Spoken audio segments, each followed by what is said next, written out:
Dans cette vidéo, j'aimerais parler de la recherche d'un boulot passion. C'est quelque chose sur lequel j'ai pas mal médité ces derniers jours et j'ai eu quelques réponses dans cette réflexion. Donc déjà, ma réflexion est partie j'ai commencé par me dire, il y a trois dimensions différentes à mettre ensemble. Donc la première chose, c'est qu'il faut trouver une activité dans laquelle tu prends du plaisir. Première dimension. Deuxième dimension, trouver du sens dans ce que tu fais. Et troisième dimension, gagner de l'argent. Parce que forcément, si tu cherches un boulot passion, il faut que tu réalises ces trois éléments. Donc je vais les décortiquer un par un. Donc déjà, prendre du plaisir. Il y a un premier concept que j'ai compris assez rapidement, c'est que essayer de monétiser du plaisir, en général, ça retire le plaisir lui-même. Parce qu'en fait, ça t'ajoute de la pression sur la performance. Donc en fait, tu vas plus euh, faire parce que tu as envie d'explorer euh, ou t'exprimer, etc. Tu vas plus faire pour explorer, tu vas faire pour performer. Et donc ça t'enlève en fait le plaisir dans tout ça. Après, un autre, un autre point qui est arrivé après cette réflexion, c'est euh, pour gagner de l'argent, euh, déjà, ouais, comment gagner de l'argent. En fait, le travail, c'est un échange d'énergie. Et donc forcément, pour recevoir quelque chose, il faut que tu donnes quelque chose. C'est un peu le principe. Et donc, en fait, ce qu'il faut trouver, c'est comment prendre du plaisir à servir. Parce que c'est en servant que tu vas pouvoir recevoir.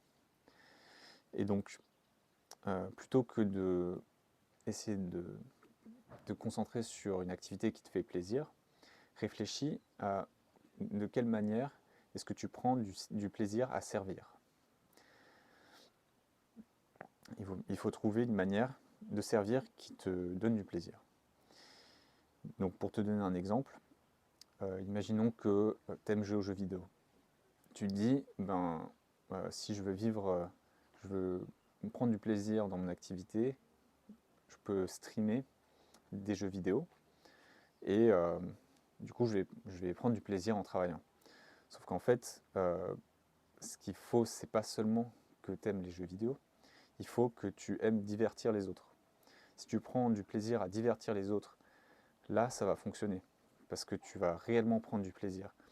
Alors que si tu aimes jouer à ton jeu vidéo dans ton coin, mais tu n'aimes pas spécialement divertir les autres, tu vas te retrouver forcé à faire des choses, tu vas jouer à ton jeu d'une manière dont tu ne le faisais pas quand ça te faisait plaisir. Et donc tu vas te forcer à faire des choses qui ne sont pas naturelles pour toi et qui ne te donnent pas de plaisir en fait. Parce que tu ne vas pas le faire de la même manière. Je pense que tu comprends l'exemple. Euh, donc euh, maintenant je vais parler de comment trouver du sens, la troisième dimension. En gros, trouver du sens, c'est trouver ce qui compte pour toi. Et ce qui compte pour toi, ça vient forcément d'une blessure ou d'une injustice que tu as vécue. Et donc, la première chose à laquelle on pense quand on dit trouver du sens, on se dit trouver une grande cause pour la société ou pour le monde. Mais en fait, c'est pas ça qui va être. Ça va pas forcément avoir du sens pour toi. Pour que ça ait du sens pour toi, il faut que ce soit quelque chose, une souffrance que tu as vécue dans ton passé. Et donc, il faut faire attention parce que tu vas pas trouver ce qui compte pour toi en réfléchissant dans ta tête.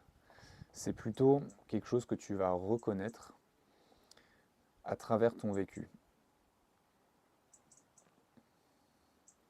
Ça va être, tu vas le reconnaître dans ton vécu à travers ce qui t'a déjà remué, indigné ou émerveillé.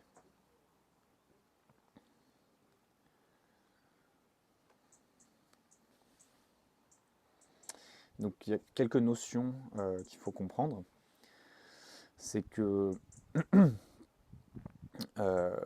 ne faut pas chercher une solution définitive, l'ultime, un métier, c'est bon, une fois que je l'ai trouvé, c'est bon jusqu'à la fin de ma vie.